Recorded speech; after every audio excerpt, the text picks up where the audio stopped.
নমস্কার সকলকে and welcome back to my channel. আজকে চলে এসেছি আরেকটি ব্লগ নিয়ে। আজকে শ্রাবণ মাসের দ্বিতীয় সোমবার, আর সকলকে খুবই শুভকামনা জানাই।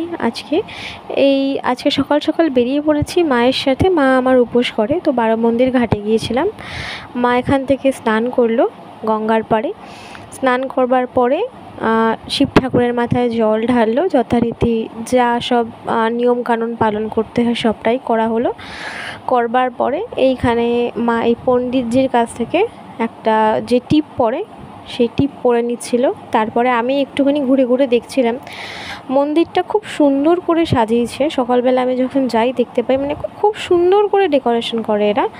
আর যদি তোমরা চাও অবশ্যই এটা যেতে পারো। এছাড়াও এখানে টিকিট সিস্টেম আছে, গিয়ে ভোগও খেতে পারো। সেটার একটা নির্দিষ্ট টাইম আছে। প্রথমে গিয়ে তোমায় টিকিট কাটতে হবে, অ্যান্ড দেন ওখান থেকে ওরা ভোগের জন্য সময় বলে দেবে।